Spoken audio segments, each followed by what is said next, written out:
पर्चा वोट डालने के बाद बाहर निकल रहे हैं, सुन लेते हैं।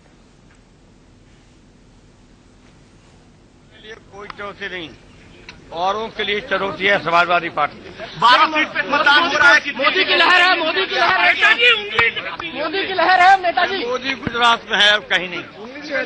12 सीट नेताजी उंगली दिखा दीजिए, नेताजी उंगली दिखा दीजिए, उंगली बढ़ाओ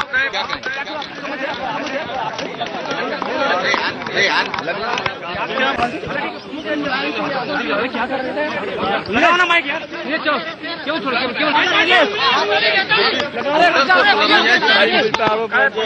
गलत कर रहे चलिए नेताजी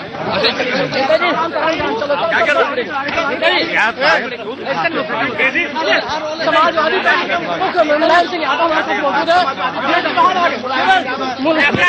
यादव को आपने सुना, उन्होंने कहा नरेंद्र मोदी की लहर सिर्फ गुजरात तक सीमित है, उत्तर प्रदेश में उसका कोई असर नहीं है। अनुज गुप्ता जी, मुलायम सिंह यादव की इस बात से आप इत्तेफाक रखेंगे?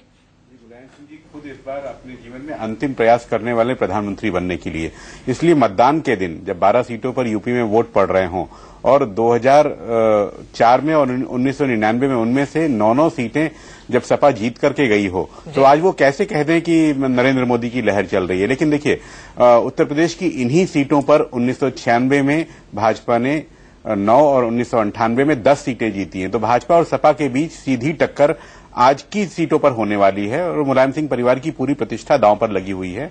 उनकी बहू की और उनके भतीजे की सीटें हैं और उनकी गृहनगर इटावा की भी सीट है, इसलिए बहुत ये कांटे का मुकाबला होने वाला है। और चित्रा जी देखिए, आज का जो मतदान का दौर है, ये क्यों महत्वपूर्ण है?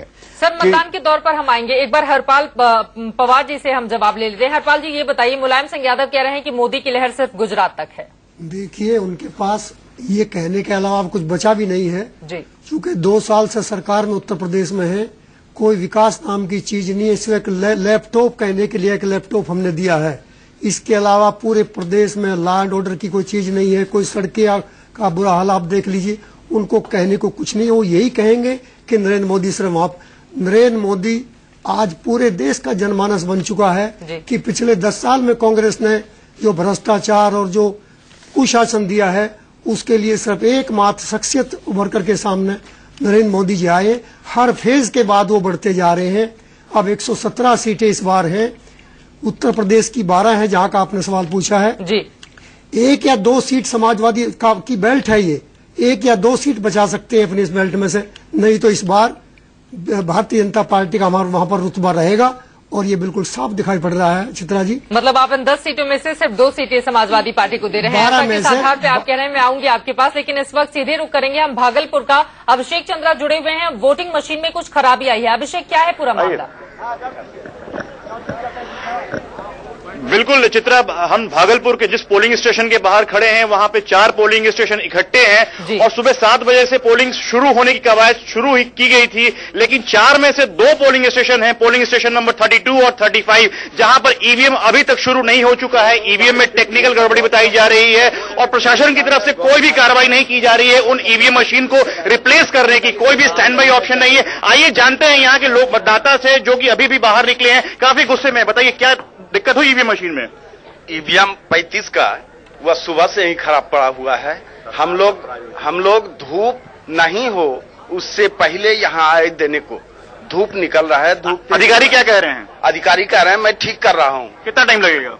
ये तो कुछ निश्चित बता ही नहीं रहे हैं। आप बताइए, आप अपना वोट दे पाए? नहीं, अभी तक कहाँ दे पाए हैं, अभी तो लाइन में लगे हुए थे, लाइन से निकल के यहाँ बाहर खड़े हो गए। चित्रा, ये काफी सारे लोग हैं, भीड़ यहाँ बढ़ती जा रही है, सीनियर सिटीजन से महिलाएं हैं, उनके साथ वो 4,15,000 के कुछ नए मतदाता जो जुड़े हैं वो भी हैं। लाइन बढ़ती जा रही है, धूप बढ़ती जा रही है। लोगों की शिकायत है कि ईवीएम मशीन को ठीक करने के लिए प्रशासन कोई भी कार्रवाई नहीं कर रहा। लगभग 35 मिनट हो चुके हैं कायदे से मतदान को शुरू हुए, मगर एक भी वोट अभी तक इन 2 पोलिंग स्टेशन पे नहीं पड़ पाया है। चित्रा, जल्द ही उसे ठीक कराने की चुनौती भी होगी, क्योंकि लोग काफी ज्यादा परेशान यहाँ पर नजर आ रहे हैं, सुबह सुबह ही अपने घरों से बाहर निकले हैं। फिलहाल आपको बता दें कि आज जम्मू कश्मीर की भी एक सीट यानी कि अनंतनाग पर सुबह से ही वोटिंग चल रही है। सीधे रुक करेंगे अनंतनाग का ही, जहां से सोहेल बुखारी इस वक्त हमारे साथ जुड़ चुके हैं। सोहेल, कुल 12 उम्मीदवार मैदान में है, लेकिन मुख्य मुकाबला किन किन के बीच माना जा रहा है?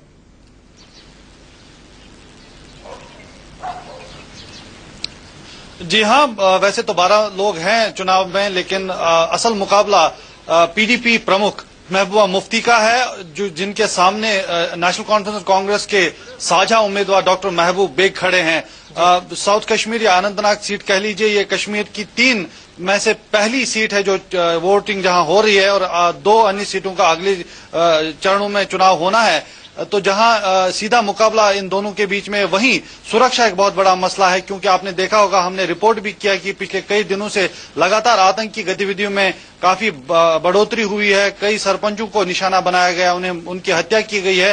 तो इस परिप्रेक्ष्य में आज चुनाव हो रहे हैं। लोग चाहेंगे, खासतौर से जो इन पॉलिटिकल पार्टी से जुड़े हुए लोग हैं, कि मतदान जो है वो अच्छा हो, क्योंकि अलगाववादियों ने भी बॉयकॉट की कॉल दे रखी है, मिलिटेंसी भी बढ़ी हुई है पिछले कई दिनों से आप देख रहे हैं, लेकिन उस सब के बीच मतदान हो रहे हैं। सोहेल, चलिए दोबारा आपका